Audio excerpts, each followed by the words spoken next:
Barakatah Yahweh, Barakatah Yahushua, Barakatah Yahweh, Barakatah Yahushua Ba'ashem, Rakakwadash. Double honor to the apostles, the elders. Salutations to you, sincere brothers, teaching in truth and in sincerity. This lesson will be entitled, Thou Shalt Not Oppress an Hired Servant.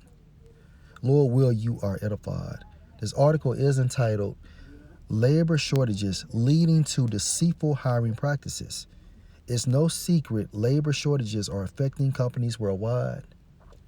As the economy opens back up after a tumultuous couple of years, so do millions of job openings. Job openings that businesses are struggling to fill. A survey from the U.S. Labor Department shows record-setting job openings not seen since the end of the 90s, with conditions returning to almost pre-pandemic levels and pandemic-augmented federal unemployment benefits ending. The thin stack of resumes adorning their desk baffled business owners. Why does no one want to work? Signs continue to pop up on social media feeds from businesses forced to shutter their doors due to worker shortages. Even with promises of sign-on bonuses, nominal benefits, and ostentatious titles, employers are still finding themselves manning their own registers and sweeping up the bathrooms. To put it simply, Americans who can work do want to work, but are not working. Why is that? Even with rising cost of goods and services due to inflation and the slow economic recovery, employers are steadfast in only offering insultingly unlivable wages to potential employees. In short, job searchers are starting to understand their worth. Why accept a medical receptionist position at a busy healthcare clinic for a pre-pandemic wage of $9.25? An hour when the clinic had record earnings because of a public health crisis. Many fast food establishments understand that attracting workers means increasing wages, offering better benefits, and even dangling lofty hiring bonuses. Instead of increasing wages, employers are getting crafty. Employers have always used the underhanded technique of withholding salary on their job advertisements, deceitful, to lure curious job seekers into unwinnable salary negotiation, and that's literal. However, instead of attracting potential workers with livable wages, employers have skirted illegal hiring practices by standing knee-deep in the morally gray end.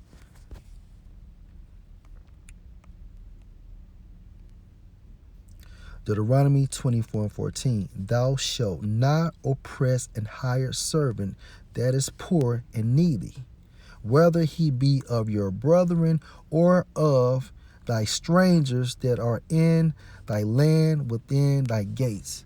And that's the law. All right. So as a nation, all right, us Israelites, so-called Negroes, so-called Hispanics, and so-called Native Americans, see, we had a code of ethics. All right. We could not oppress our brethren nor these heathens of these other nations. All right. Verse 15. At his day thou shalt give him his hire, neither shall the sun go down upon it, for he is poor, and set his heart upon it. Meaning what? If that man or an individual works for you, you're supposed to pay that person that day. Having a salary is wicked. Lest he cry against thee unto the Lord Yahweh, and it be sin unto thee. And this is another reason why these Edomites are going to be destroyed.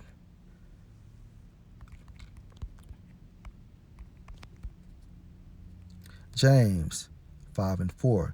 Behold, the hire of the laborers who have reaped down your fields, which is of you kept backed by fraud, cry, and the cries of them which have reaped or entered into the ears of the Lord of Sabaoth.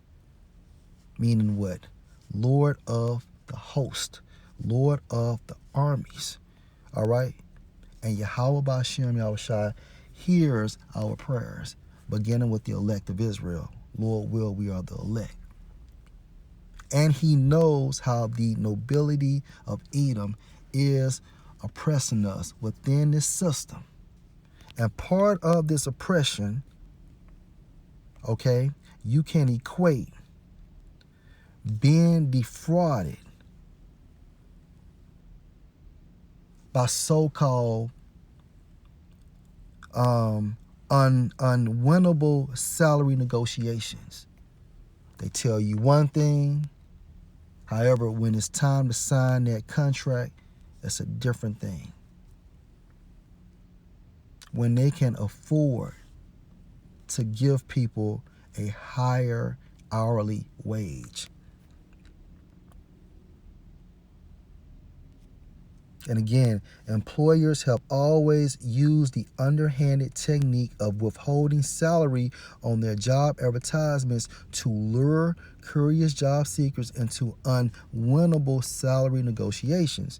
However, instead of attracting potential workers with livable wages, employers have skirted illegal hiring practices by standing knee-deep in the morally gray end.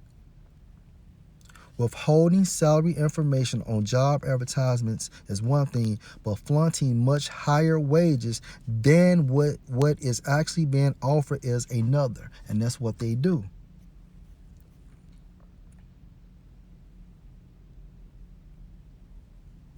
Advertising a salary range with a huge gap. Instead of asking what a potential employee's desired salary range is, employers hope to lure a worker by advertising the maximum end of the salary range with no intention of paying such. For example, the maximum end could be $80,000. So they'll advertise that. But when you go there for that interview, they're going to say, well, you know what? You don't have that much experience. Or you're missing this within the job description. Therefore, we're not going to give you that $80,000. We're going to give you $50,000. I've seen it. I have experienced it before as well.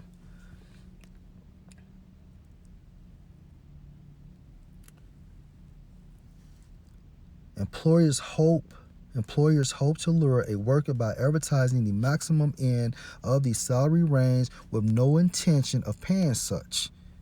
A quick search through Indeed.com shows hundreds of companies offering a wildly varying salary between $11 an hour to $22 an hour. And most people will get that $11 an hour. Companies claim this range helps potential employees to estimate how much they're worth. Employees walking in wanting close to the maximum salary of $22 an hour are met with job offer closer to the minimum of $11 an hour. And that's how the game goes. The classic bait and switch job offer is nothing new to our new post-pandemic normal. The job advertisement may say one thing, but the job they offer employees have much more work and responsibilities than advertised, and they still do not want to increase your hourly wage. Employers hope to bait workers into their service and switch everything from the compensation to the job description. And this is oppression. Not only are you being defrauded in pay, but then they give you more work on top of it. Unfortunately, employers would rather find ways to bait employees and guilt them into staying instead of offering what potential employees will want in the first place. Fortunately, employees understand their worth and aren't lining up and taking whatever they can get anymore.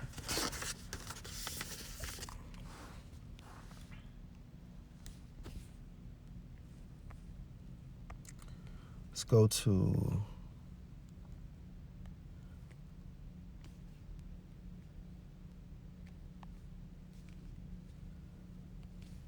Ecclesiasticus chapter 34.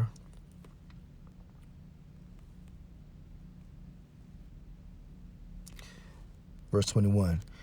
The bread of the needy is their life. He that defraud him thereof is a man of blood. Esau is a man of blood. All right.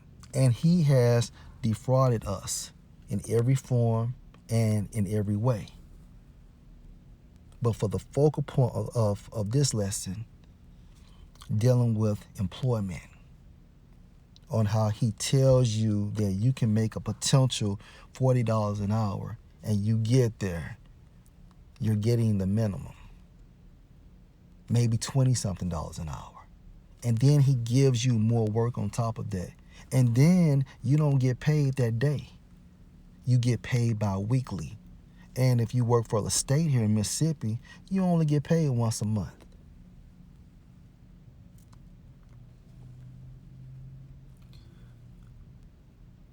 Verse 22, he that take away his neighbor's living, slay him, Esau. And he that defraud the laborer of his hire is a bloodshedder. Right.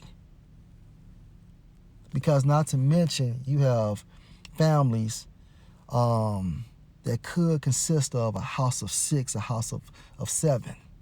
And that person, such as the father or mother, may be worth that $30 or $40 an hour, but he still defrauds them by giving them the minimum pay and making them wait for 2 weeks.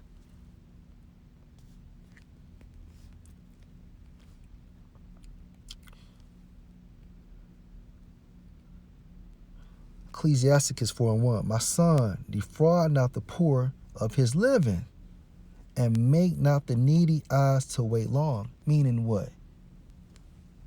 If I hire a person to do something, I'm supposed to pay that person for the services he has completed and give him that pay that day.